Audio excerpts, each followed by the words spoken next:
Welcome to the North Wales Glacier on the edge of Snowdonia National Park with resident sheep and lambs. What we're going to do today is just talk a little bit about crevasse rescue.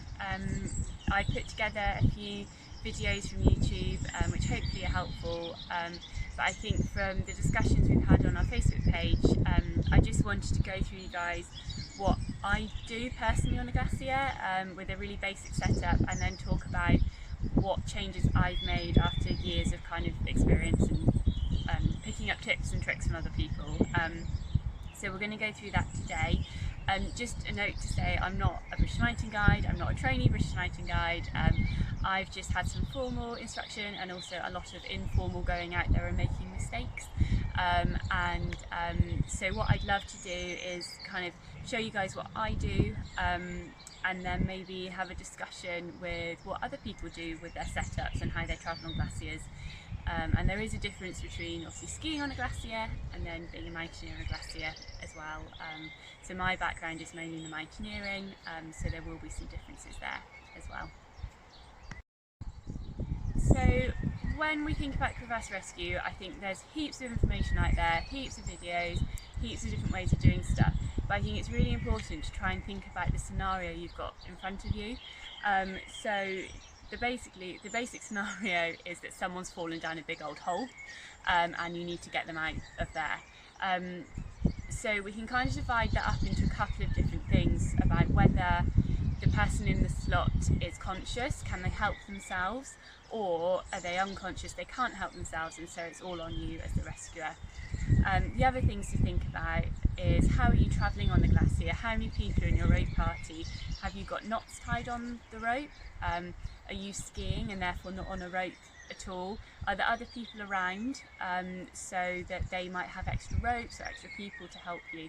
So there's all those other things to think about, and I think before you embark on any kind of glacier travel, you should, as your rope team, have a discussion about those things, and then also do a little bit of research around who's around and what the conditions are like from the Guardian, etc.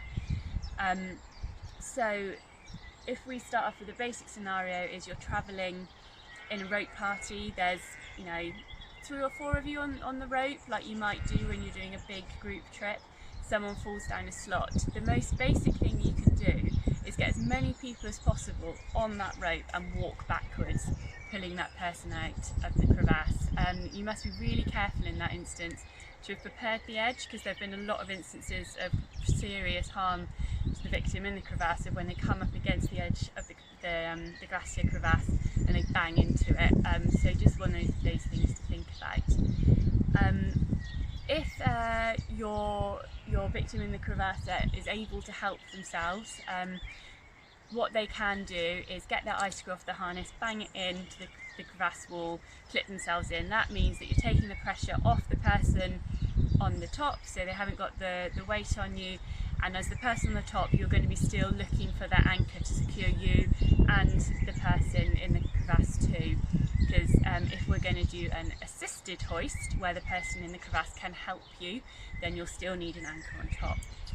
If the person in the crevasse isn't able to help, they're unconscious, or they're just not in a situation to do that, you're still going to need that anchor, and that's really important, but you're then going to be doing an unassisted hoist. So those are our 2 key phrases, I think, to think about: an assisted hoist or an unassisted hoist.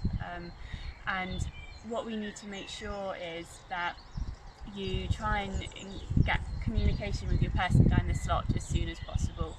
You maybe want to be thinking about, do they need extra clothes, do they need food, do they need painkillers, because actually the safest thing to do might be just to bang some anchors in and call for a helicopter if you're unable to do anything else. However, if you're in a remote situation, there's not a helicopter coming, then that's when you might have to take things into your own hands, or if someone is injured, of course, and you can't wait for a helicopter to come and get to them. So the other thing to think about is your group management as well. So who else are you travelling with on the glacier? Are there other people around? Can those people help you? Or do you need to make sure that everyone has got extra layers on, extra food? Are they all safe as well? If you're in a heavily crevassed area, you want everyone to stay together, not to go off and wander off without a rope on and things like that. If someone's gone down a slot, there's likely going to be other slots around as well. So that's just something to think about. Who's calling for help? What's your plan? It can all happen very, very quickly, and the instinct is to get that anchor in, and that's absolutely correct, but then have a game plan as well. Make sure you've practiced before you leave the hut early morning.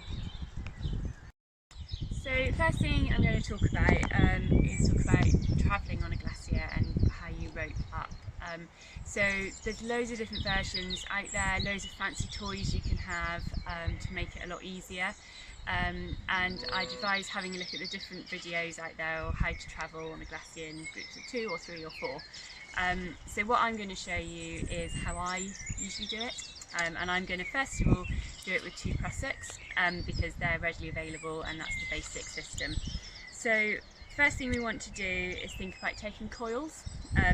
So I've tied into the end of the rope using my normal figure of 8 and stopper up from there, and then what I'm going to do, and there's hundreds of different ways of taking coils, and there's some really fancy ways of Alpine guides being all like, woo, look at me, but this is how I do it.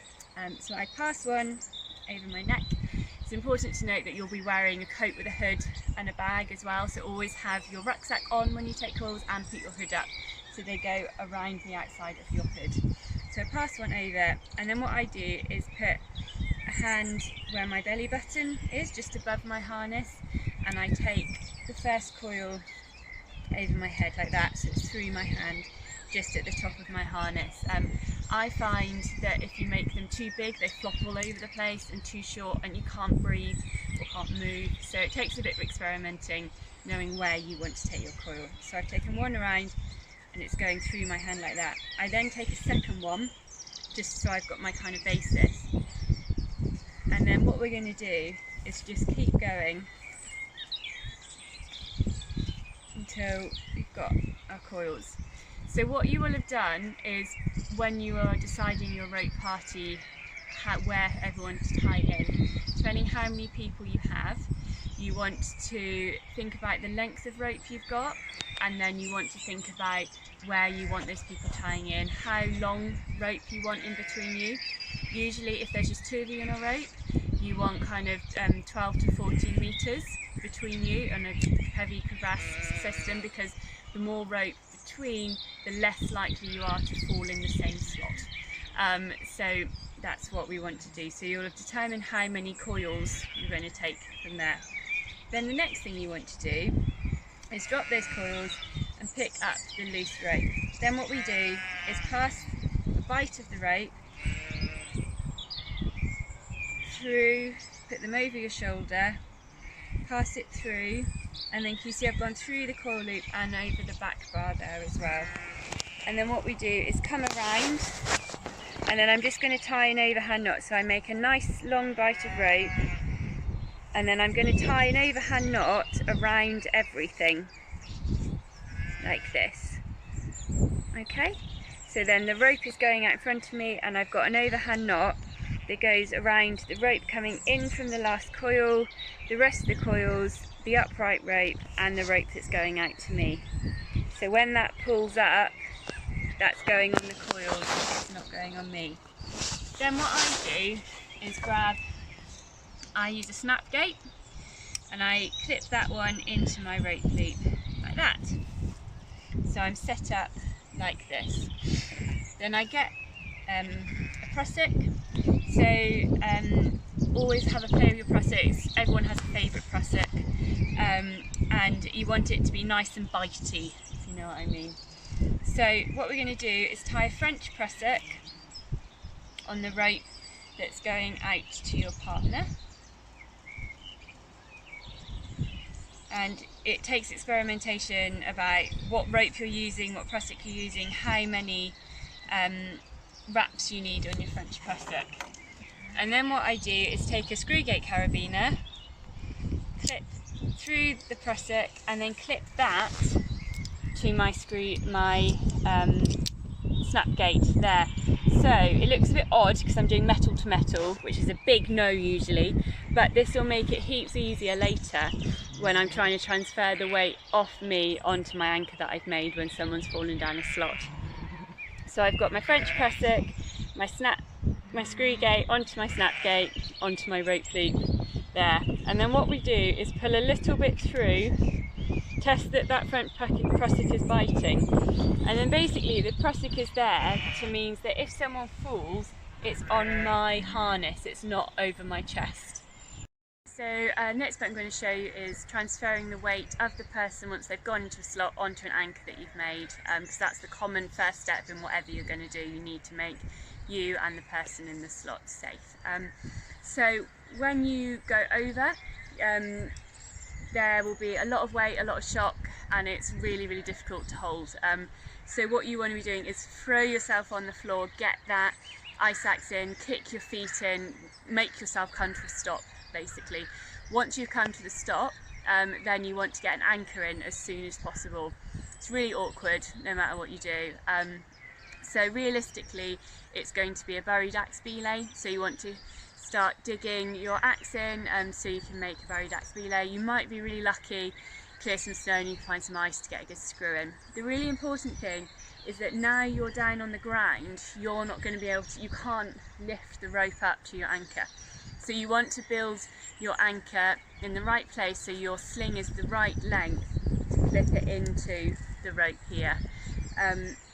So I've simulated that, and then what we're going to do, and this is where having the 2 crab link here works really well, is that I can then clip my sling into that screw gate and it gets me out the system a lot quicker. So what we're going to do is clip this blue carabiner into this blue carabiner and also clip the rope through as well, because that's going to be part of our hoist system later.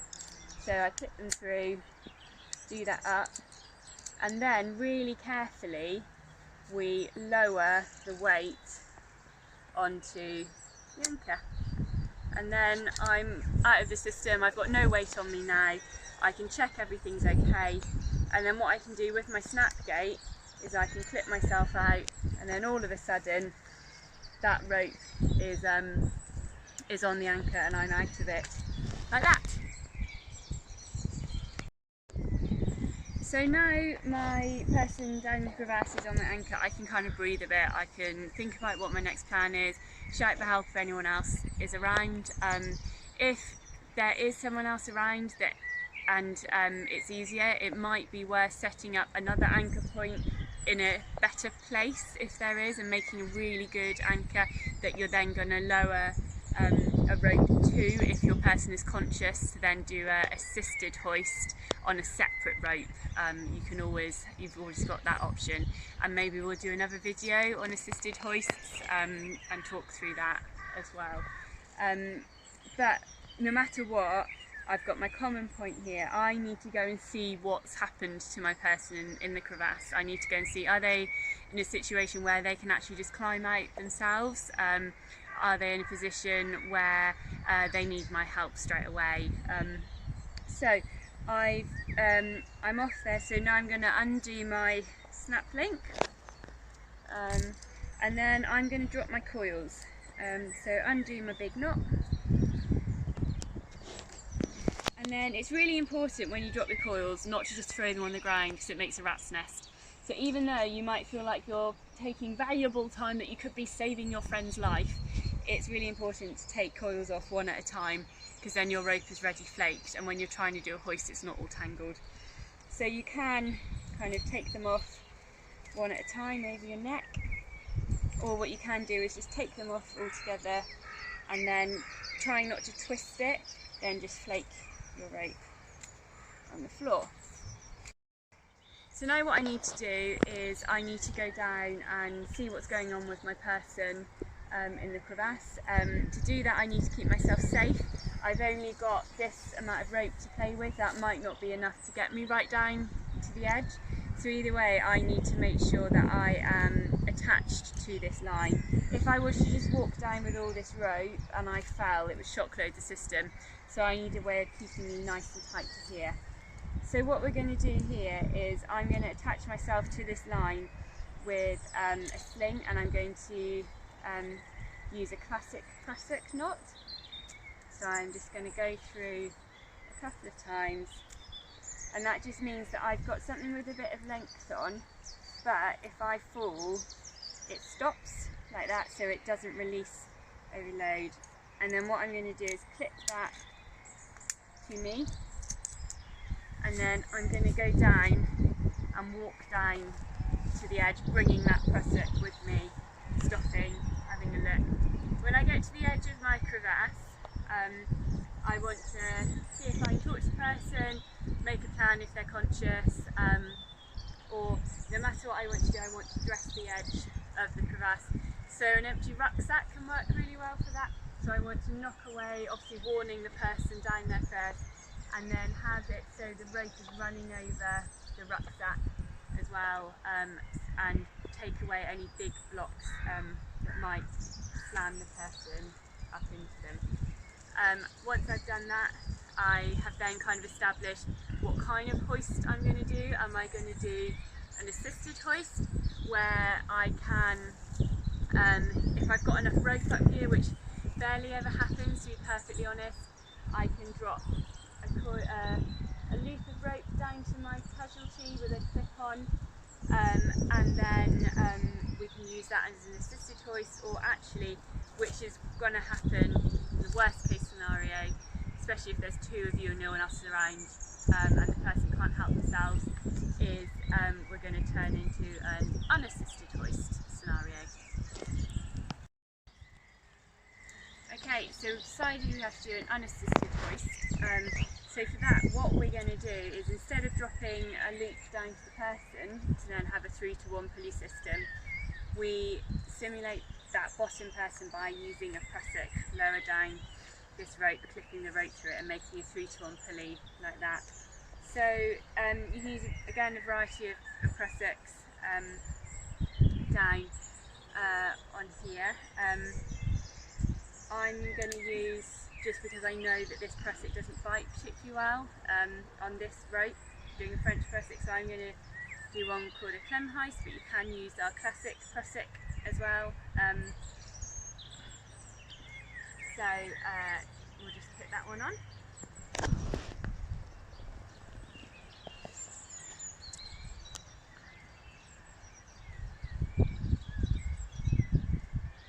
And then when we're doing our Crevasse prusik, we need to make sure that it's going to pull the right way.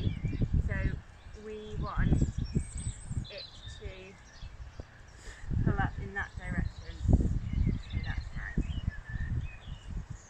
So there's loads of great videos about prusiks that you can do. So then what we're going to do is take the rope that we've clipped through from the French prusik to our anchor carabiner. We're going to bring this down through there, and now we've got a 3-to-1 pulley system. And what I want to do is push this lower prusik as far as I can, because when I pull it in, I want to do as little as possible effort on my part. There are loads of adaptations that you can do, and we can look at some more fancy things, but one really, if you were to use a pulley or a revolver crab, having it here, that gives you the most mechanical advantage, having it here.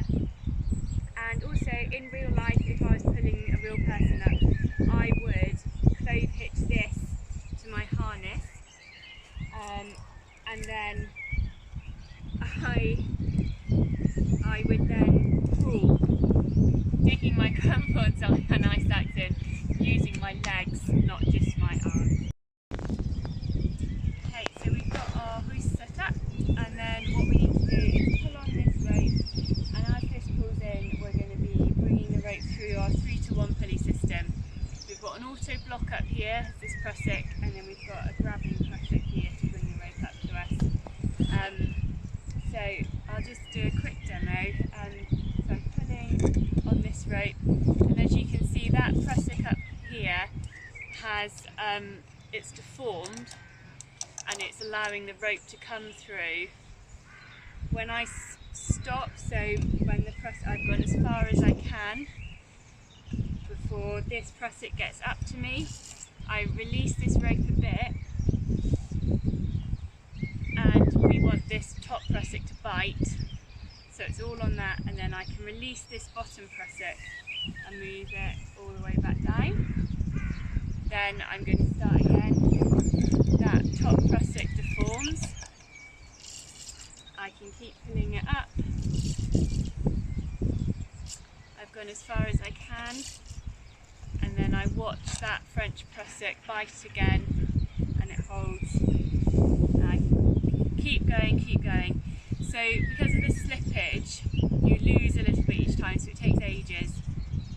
But eventually you will get to the point where you bring your person up to the edge, and then you'll need to stop so they don't get rammed into the underside of the edge, like that.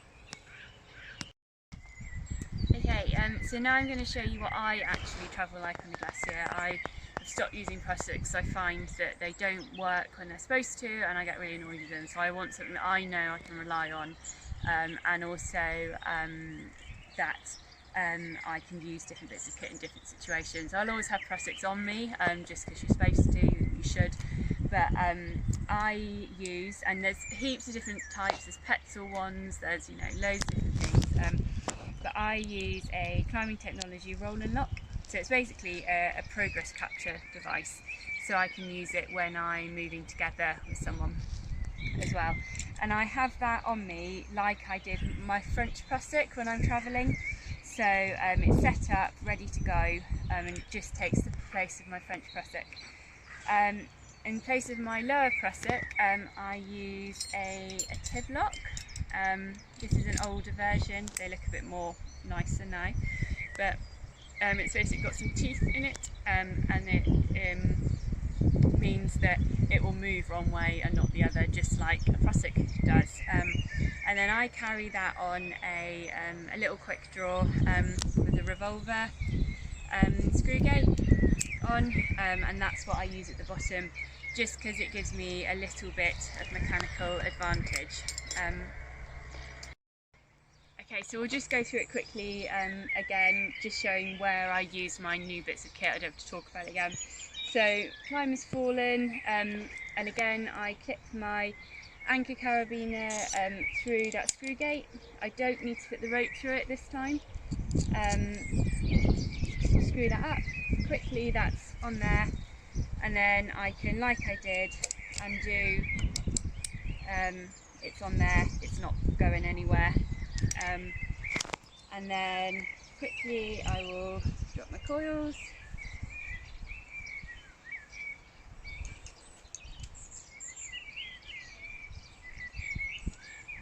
And then I'll use my tib lock down at the other end. So before, like we did last time, I put my sling on the rope, I go down, brush the edge, check everyone's alright, but we'll skip all of that bit, just so then I put my tib lock on, and we need to make sure that it bites the right way. So I want it to bite coming up the rope. So I will test it by seeing which way it slides. So that way, that's not going to do anything. With that way, if I try pulling against it, it doesn't move, and that's the way I want to grab it. So then we put our tib lock on.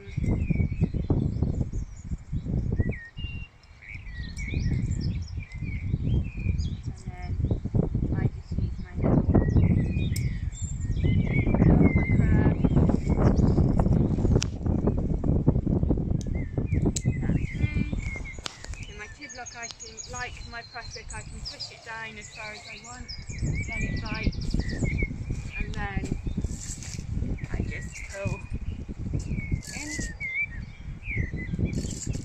get to, that's as far as I can go, my progress capture is the rope, move the tib lock back down, and pull that in. Again, so it's just a lot faster than faffing with prusiks. There's loads of different types of progress captures you can use at the top, they're like all the Petzl ones, and then just use the tib lock start at the bottom. Okay, so there's a really brief introduction into crevasse rescue. So this is what I do, this is my setup when I'm travelling on glacier. It would be really great to know what the rest of you guys do. What bits of kit do you use? What bits of kit have you found work really well or don't work really well?